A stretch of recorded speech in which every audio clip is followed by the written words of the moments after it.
10 सीटों का आ गया ना नतीजा, कुंदरकी से लेके सब।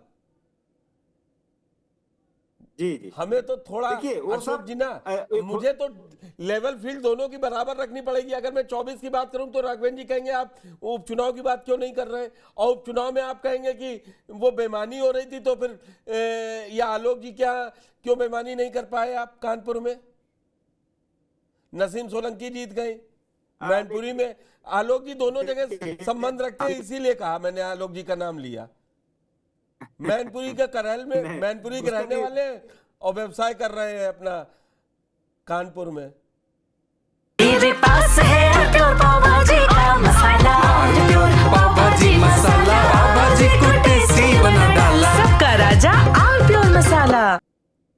जी जी जी देखिए पुष्कर जी, जो चीजें आपने कहा उपचुनाव को लेकर के, मुझे लगता है कि यहाँ पे पैनल में बैठे हुए कोई भी साथी को कोई इसमें भ्रम नहीं होना चाहिए कि उपचुनाव कैसे होते हैं और उपचुनाव का परिणाम कैसे नियंत्रित किया जाता है।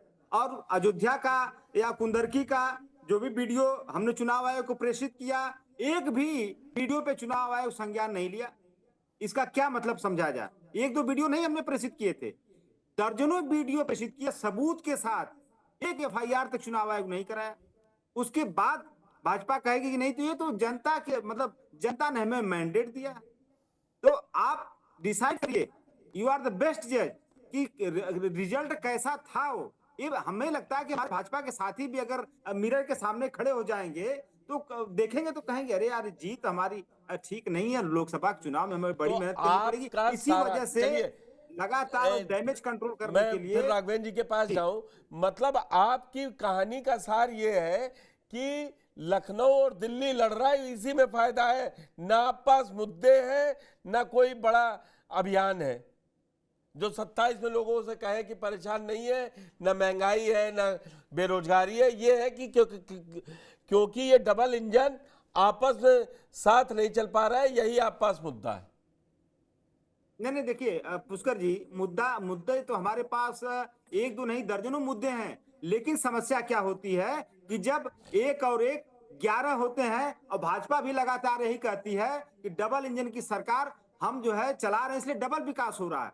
तो डबल इंजन, अब मैथ में हम लोग पढ़े हैं कि अगर विपरीत ध्रुव से एक दूसरे को दबाया जाता है तो कहीं ना कहीं शक्तियां क्षीण होती हैं, ऊर्जा का लॉस होता है, लॉस ऑफ एनर्जी होता है। और अगर एक साथ चलते हैं तो सिनर्जिस्टिक इफेक्ट आता है। तो उत्तर प्रदेश की जनता क्यों सफर करे इन दोनों इंजनों के टकराहट से? समस्या ये समाजवादी पार्टी के विपक्ष और हमारा इनकी लड़ाई झगड़ा से नहीं मतलब है, हमारा सिर्फ यही मतलब है इंजनों की टकराहट के बीच में जनता क्यों पिस रही है, ये हमारे चिंता के विषय है। इसके बताइए अलावा राघवेंद्र जी। जो मुद्दे हैं वो मुद्दे अपनी जगह खड़े हैं। राघवेंद्र जी, आप लोग पूरा मतलब लोगों का ध्यान भटकाने, विकास को रोड़ा अटकाने में सबसे बड़ा डबल इंजन का आपस में टकराव है। देखिए आज की तारीख में उत्तर प्रदेश में अपेक्षाकृत बहुत विकास हुआ है। 2017 से पहले का उत्तर प्रदेश देख लीजिए पुष्कर जी, और आज का उत्तर प्रदेश देख लीजिए, विकास की लंबी श्रृंखला है। सुशासन के बारे में लंबी श्रृंखला है इनकी। 2017 से पहले की सरकार देख लीजिए सुशासन के विषय में, और आज देख लीजिए भू माफिया, शिक्षा माफिया, मोरंग माफिया, शराब माफिया, गिट्टी माफिया, तमाम तरीके के माफिया एक्टिव हुआ करते थे और उसमें सरकार की साझेदारी पुष्कर जी हुआ करती थी। बच्चा बच्चा जानता था कौन मंत्री किससे सेट है। सरकार आई, हम लोगों ने जीरो टॉलरेंस की नीति के तहत काम किया। आज की तारीख में उत्तर प्रदेश से अपराध बिल्कुल समाप्त हो गया है और माफिया राज बिल्कुल समाप्त हो गया है। विकास का उत्तर प्रदेश का देश में दूसरे नंबर पर हम लोगों का काम है। 44 केंद्रीय योजनाओं में उत्तर प्रदेश अव्वल है। आज की तारीख में 4 उत्तर प्रदेश के महानगरों में मेट्रो चल रही है।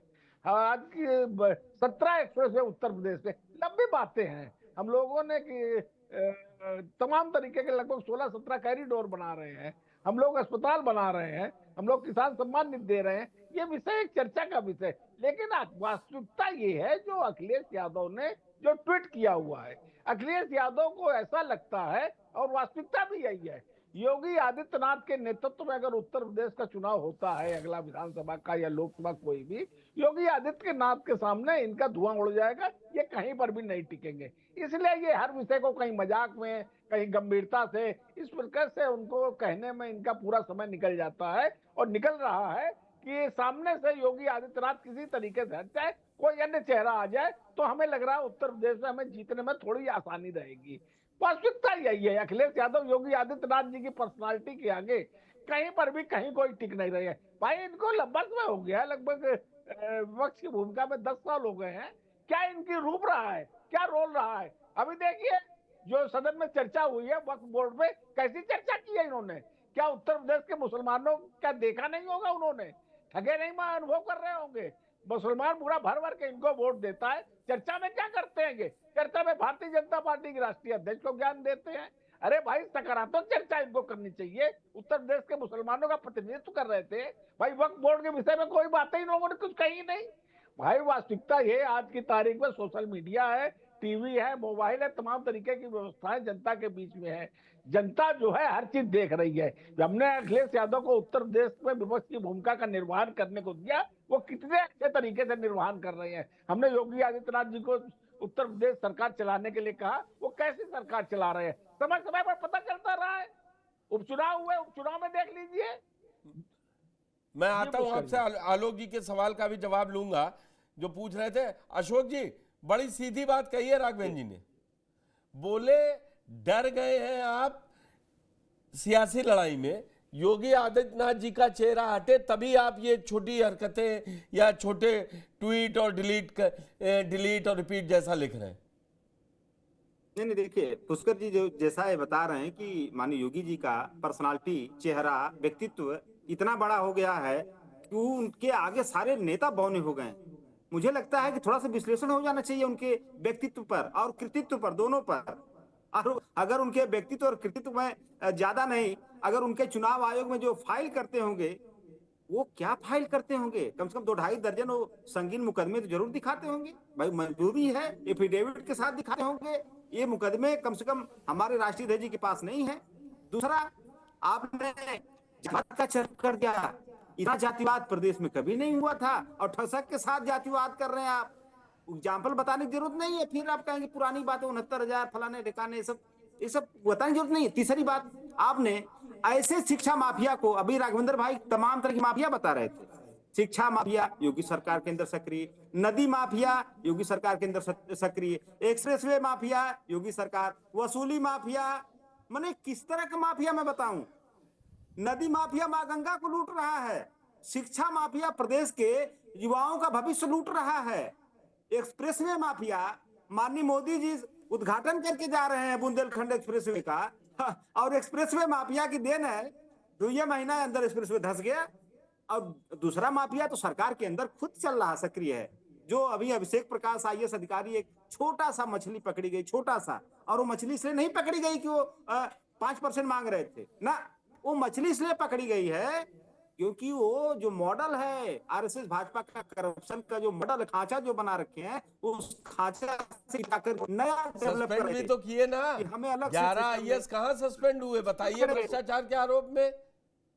अब कोई आप यहां समाजवादी पार्टी के लिए अगर कुछ ऐसा बोल जाए जो अखिलेश यादव को नागवार गुजरे, अगर आप पर कार्रवाई हो जाए तो उसमें अखिलेश यादव तो गलती है नहीं, सिलेक्शन आदमी का गलत हो सकता। अब IAS बनाया गया था CO, ऐसा तो नहीं कि उसको बचा लिया गया। कहा नहीं, मैं एग्जाम्पल दिलवा दूं कि कैसे कैसे क्या क्या मुलायम सिंह के 2003 के कार्यकाल के दौरान, अब वो रहे नहीं मुख्य सचिव, सबसे भ्रष्ट मुख्य सचिव सुप्रीम कोर्ट से कहा गया। तो सवाल वहां उठाया जाए ना जहां पर खुद का थोड़ा गिरेबान बचा रहे। भाई ये थोड़ी ना है कि 2012 से ही गिना जाएगा काम समाजवादी पार्टी का। आपको नहीं याद है AP सिंह का नाम? अगर गलत कह रहा हूं तो आप मुझे नोटिस भेज दीजिए। सुप्रीम कोर्ट ने कहा था। तो अभिषेक प्रकाश पर कार्रवाई हुई है सुप्रीम कोर्ट के ऊपर। सुप्रीम कोर्ट के ऊपर अगर किसी सरकार ने बुलडोजर चलाया है, योगी सरकार ने चलाया है। सुप्रीम कोर्ट ने एक बार नहीं, कहिए कई बार कई मौके पर मनोज टिब्रेवाल वाले केस में इनके ऊपर जुर्माना भी लगा दिया, तब भी नहीं मान रहे हैं। सुप्रीम कोर्ट तो इनको हैबिचुअल ऑफेंडर बता चुका है कि हैबिचुअल ऑफेंडर योगी सरकार है। किसी की नहीं सुनते हैं। लोकतंत्र पे बुलडोजर, सुप्रीम कोर्ट के आदेश पर बुलडोजर, राघवेंद्र जी, उसके बाद जुर्माना, राघवेंद्र उसके जी, बाद मेरे पास है प्योर पाव